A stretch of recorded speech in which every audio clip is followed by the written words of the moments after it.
Hi, Matt. I'm transgender. I'm born and raised here in New Mexico. I have a graduate degree in information technology, marketing, business, and finance. I own my own home. I pay taxes. I have a six-figure job. I'm a respected professional in Albuquerque. I'm a mother. My life experience is that I'm an awesome person. I am well-liked.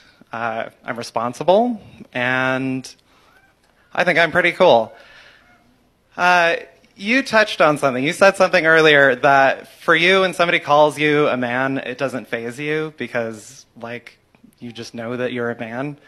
That was interesting to me because I feel the same way about my identity as a woman.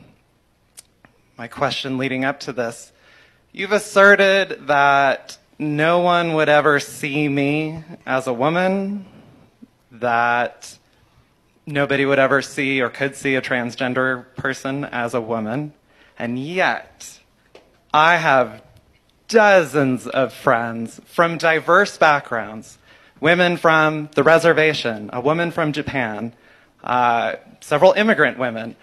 I have my coworkers, I have my boss, my VP, my CEO, all respecting me as a woman. My family, my long-term friends who are actually here with me. All of these people assure me, like, I'm a woman. They'll tell me, girl, like, there is no way you are a man. They see me as a woman. So the question, okay.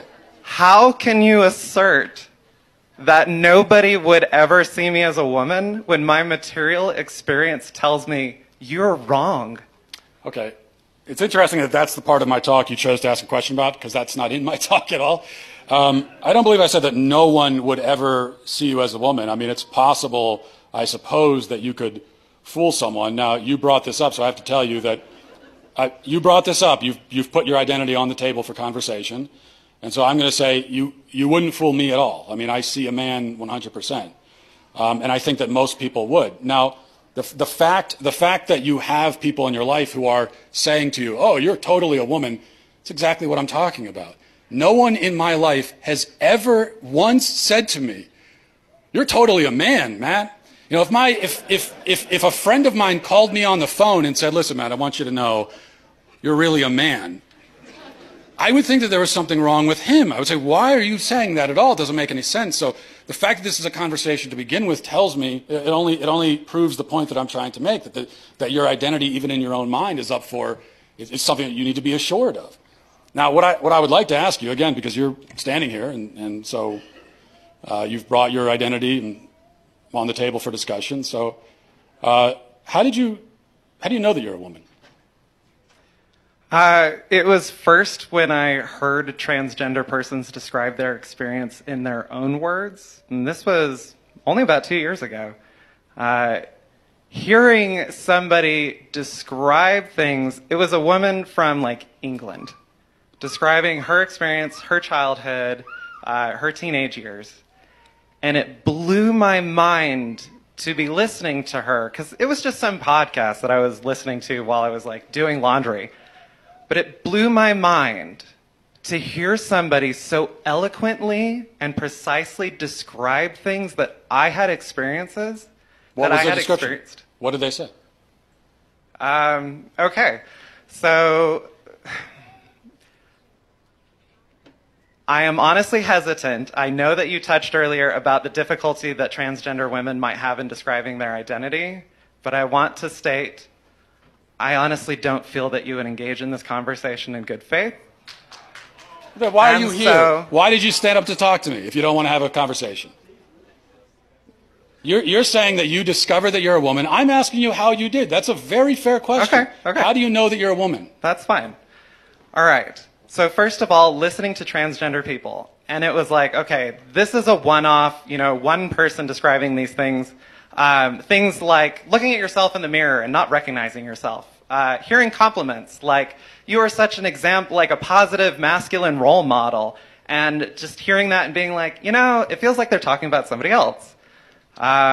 it means feeling alone, even when you're surrounded by guys, even when you have a lot of friends. And I was active in like Boy Scouts. I'm an Eagle Scout. I had great masculine role models my whole life, and yet I never felt like I belonged. I felt welcome and included. Why does that make you a woman? Because as opposed to just a man who doesn't get along with some other men, or a man who's depressed, or a man who doesn't feel at home totally in his body, which, by the way, is a pretty universal human experience. Everybody goes through it at one time or another. So in what way does that make you a woman, though? And it's interesting you're telling me that you listen to the experiences of other transgender people. Well, yeah. But what about women? So because trans women are women, you would say, right? I would say that, yes. Exactly the same? Yes. Okay, well then why do you need to hear the testimony of quote unquote trans women? Like how you pick any actual woman in this room? In what way do you know that you belong in the same category as them? I know because they tell me. So here was You need them to tell you what you are? Women. Yes. I trust the opinions of the women around me. And if most women... It's incredible. You might try it sometime. If most women voted and said they don't see you as a woman, would you say I'm not a woman anymore? If who? If most women voted and said they don't see you as a woman anymore, would you then relent and say I'm not a woman? I would say most people on the planet have no idea who I am. I'm going to trust the opinions of the people who've spent their lives with me. But you are relying on other people to tell you who you are, is what we're establishing. For context, I know you like to think, I know you like to say, everybody's rah-rahing and supporting transgender people, and yet they're still killing themselves, etc. But I'm standing here in a room full of people applauding you and asking questions like, how can I put out legislation here in New Mexico, you know, my home state I grew up in, to try to reverse transgenderism? I'm not safe. And it wasn't... How are you not safe? You just said you're standing in a room with people who disagree with you, and you're perfectly fine. So how are you not safe? Okay, look, we're going round and round. You don't want to answer any of the questions. Maybe we'll end with this, because we're talking about womanhood. So people can probably shout out the question I'm going to ask you right now. Okay. But you know that you're a woman. Yes. What is that? So gender is a social thing. It only makes sense. I don't want to hear that. What is a woman? What is a woman? What is a woman? The word woman, define in the dictionary. Go. A woman is somebody who is included and respected and seen and participates in society, recognized by other women. If you speak with women... Circular definition. That's mine. Whatever. Okay. All right. Okay. Hi, Matt.